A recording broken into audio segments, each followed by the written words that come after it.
while we have Jason here, there are certain topics with certain people on the panel that is just the best to get to. Mm-hmm. And we talked about it in overtime yesterday, but the report came out, and you can take tagboard full. Oh, my gosh, here we go. That Kyrie Irving wants the Mavericks to explore a potential trade and/or avenue to acquire LeBron James and make a big three in Dallas with Luka Doncic.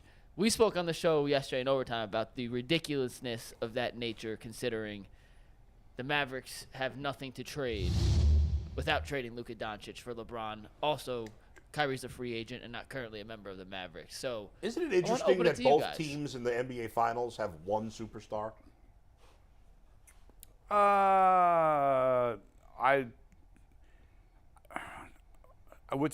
Jamal Murray's really freaking good. Is he a top 30 player in the NBA? Playoff Murray is, yes. Also, I forgot to mention, Jason, before you said anything, that last segment was brought to us by PCC Airfoils. It was brought to us by what the internet is saying, and these names came from the internet, and that's a bad job out of me. But we still love PCC Airfoils, and if you need a job with career advancement and great benefits, well, check them out at PCC Airfoils. You can learn more at precast.com. Full benefit packages, paid time off. Check them out, PCC. I'm just sick of these old players that want to change teams every 2 seconds. I'm done with it. You know, I like Jimmy Butler. I like Giannis. Jimmy Butler's been like. You like Giannis when he leaves Milwaukee? Yeah, but Jimmy Butler hasn't forced his way out of teams, has he? Yes, he basically. Yes, he has. He sabotaged the Minnesota Timberwolves practice and demanded to be sent away immediately. He sabotaged it. He literally sabotaged it more than anyone else, and I don't blame him for that. But he did it to an extent that no one else ever didn't he? No, he had no parts of being in Philly. He's like, get me out of here too. You sure about that? He want no parts of being there. They signed. No, he wanted to be. He was mad that they signed Tobias Harris. Right, because they couldn't sign him once they signed Tobias Harris, which was a stupid move by Philadelphia.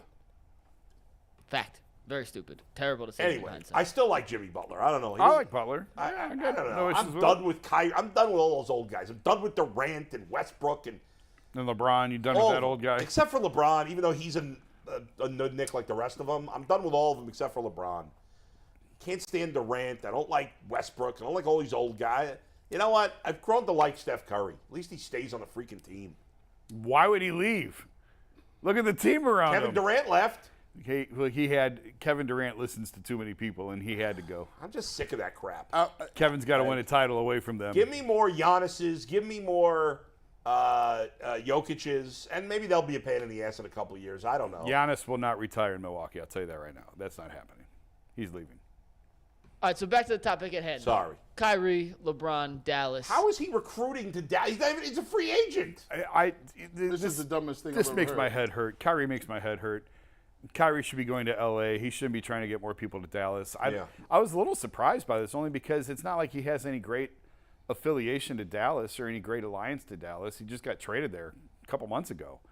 He must really like Mark Cuban or the situation. I'm a little surprised by that.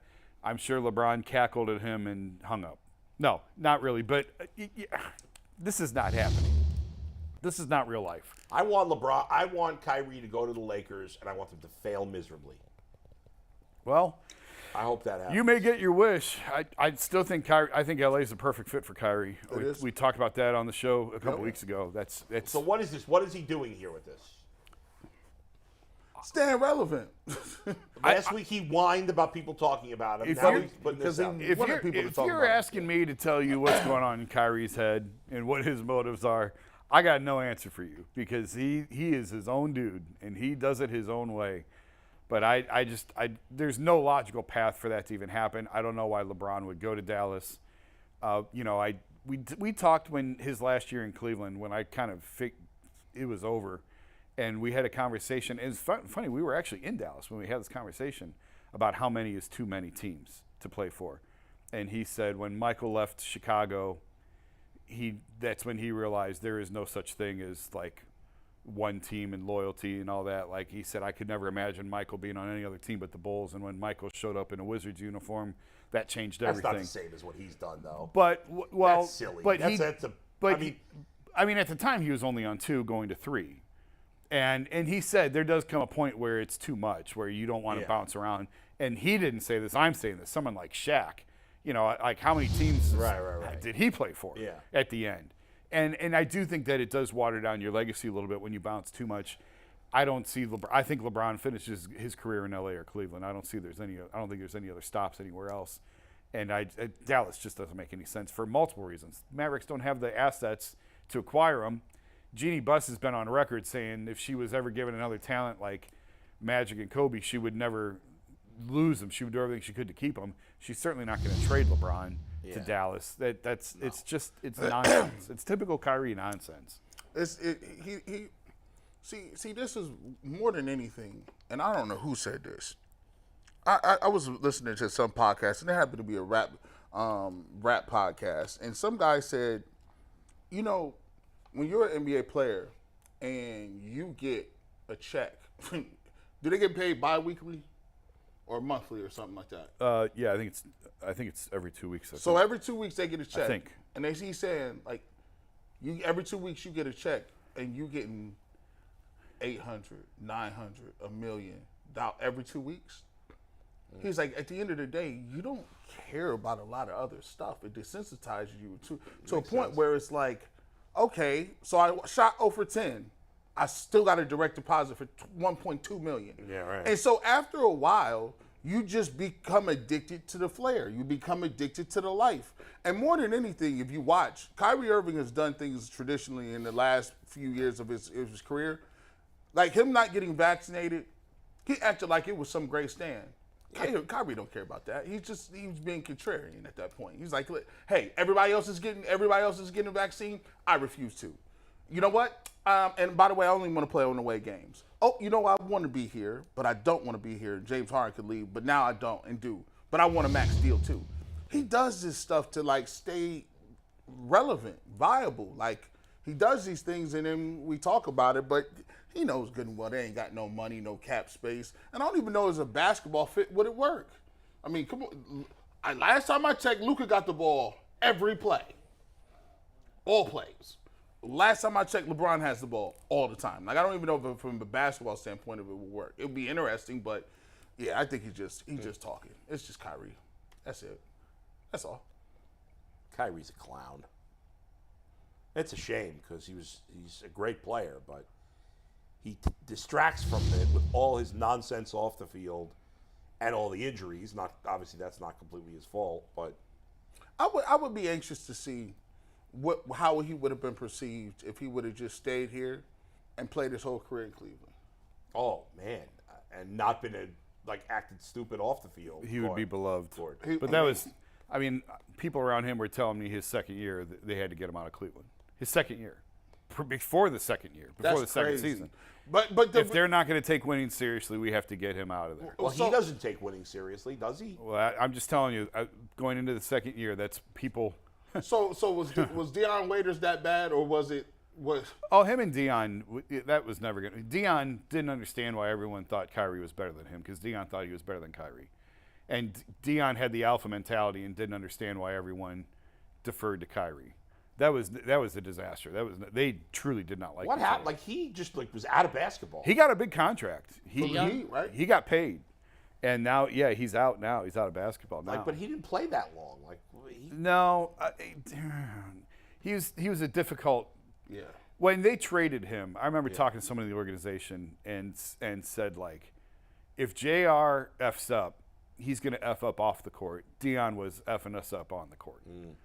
And that was really why he had a very ball dominant style, and it was so weird because at Syracuse he actually was a willing passer and could facilitate, but he was just real ball dominant in the NBA I heard at times. an interesting comment from Brian. I was listening to Frank Isola and Brian Scalabrini's show this morning, and they were some caller called and asked, "How do the Heat get so many open shots?"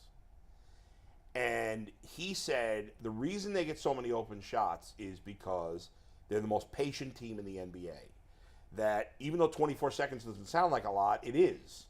And that they continuously move the ball until they get that open shot. That's a good point. And even in the playoffs, even against another well-coached team in Denver, that eventually, as the clock runs down, the team gets lazy defensively, and that's when the open shot happens. It's sort of like in the NFL. If a quarterback can hold the ball long enough, somebody's going to get open. Exactly. And so the Heat just have this ability to be patient because they're so well coached and so disciplined. But it also that other teams don't do that. And also, you got to get into your sets earlier. Like a lot of teams are slow bringing the ball up the court, and by the time you get into your set, there's 10 seconds left on the clock. I hate that. I hate when Darius Garland do that. Oh, drives you nuts. He also made the point that most other teams, like when the Heat, you'll see somebody drive to the basket and then it's not open, so they kick it back out, and that might happen multiple times on a possession. He said that a lot of players feel like if they have to pass once they've made their move to the basket, that they failed. And so they don't want to pass. And the guy played in the league, so he's really good. I think he's really good. He's a great analyst. Yeah, I think he's great. And it was something that I had those two things I had never really thought about before. And I was like, wow, that's really fascinating. And the most devastating part about it is if you got a mentality where you're going to keep passing the ball, and then they got a front office that seems to find these guys that can shoot. Right. And these guys are hard workers. And all their guys are hard, like blue-collar guys. And they're late-round picks. Yeah. They don't they don't get lottery picks. Like, they don't – it's crazy, man. And the patience and the coaching, I mean, that's the great equalizer, right? Because even the worst player in the NBA is a great shooter with nobody on. It'd be open. Yeah. And so I watched Jared Allen shoot threes after Cavs practices. Money. I mean, in practice, you could see the worst. Robin Lopez can probably hit 3 after 3 after 3. Or is it which Lopez do we have? Robin, yeah. Right. I mean, there's videos of Dwight Howard making like 23 or 25 threes. But those guys were good players at one point. Like, so if you leave guys wide open, they're going to make shots. If the Heat, and this is hypothetical, if the Heat do win, what is the unintended consequences around the league? What will executives? I think it could be good for the NBA. What would the executives look at it and be like? I don't know. The Heat just won. I don't know that Miami really followed the load management. Like I'd have to go back and look. I didn't pay that close attention during the season. Are you saying it'll be bad for that reason? No, it wouldn't be bad for the league, but I think Miami's such an anomaly. And Jason, I'm curious what you think. Well, that's maybe it. They're such an anomaly, and they didn't try in the regular season. I mean, this team was way too talented to finish as an 8 seed. Right. They finished 27th in the league in threes, which is the antithesis of where the league has gone. They've gotten supernova hot in the playoffs. They have a bunch of undrafted guys who play really well together. Spoelstra's the X factor. But I don't think it's like. But McNuggets, it's 7-game series. Yeah. It's the hardest thing. You might win a couple games, but it's hard to win. But you can't just go from being the third worst shooting team in the league to the best shooting team in the league. But even Denver, Mike, which was good in the regular, you look at these teams. They're both teams. It's not as good as Jokic is. It's not about Jokic, because and this last game when they lost, he scored a lot of points and actually had, I think, a season low in assists, which was obviously very unusual for him. Yeah, but it's because no one made shots, not because he wasn't passing. These teams are really good right now because they have great team chemistry, and they're a very unselfish team. I think if Miami wins, it's bad for the league because it proves that load management works. From that perspective. But what about the perspective of we don't have to put together a super team to win. We just need a team that plays with a lot of great chemistry. Sure, but what's more important to me is they already don't take the regular season seriously. Right. Now teams are going to hold it up and say, here's proof. Right. An 8 seed just won a championship. Right. Meanwhile, Adam Silver wants to add more regular season games with this stupid tournament. Yeah, he's a big soccer fan. I hate some relegation. Of the stuff. We'll get to that. That's the best part. I love it. I hate some of the stuff that's going on with that. But yeah, I think it's bad if Miami wins. Wow. Yeah, I'm actually with Jason. But what they do in soccer is they play on national teams. Like, that would make more sense. Like, if you're going to have a tournament in the NBA, how about you have guys play with their college teammates? Mix it up. Right. Instead of having we just had a game with the Heat and the Nuggets, and now another game with the Heat and Nuggets that counts for something else, but it's the same players. Well, how do you do? I mean, there's some schools that'll have one guy. Who's Ja Morant going to play for if he's ever eligible? Come up with something, Yeah. Or regions. Have one international team, one Northeast team, one Midwest team. I mean, I think that gets pretty gimmicky at that point. I don't think they should do any of it, but if they're going to do something, at least change it up.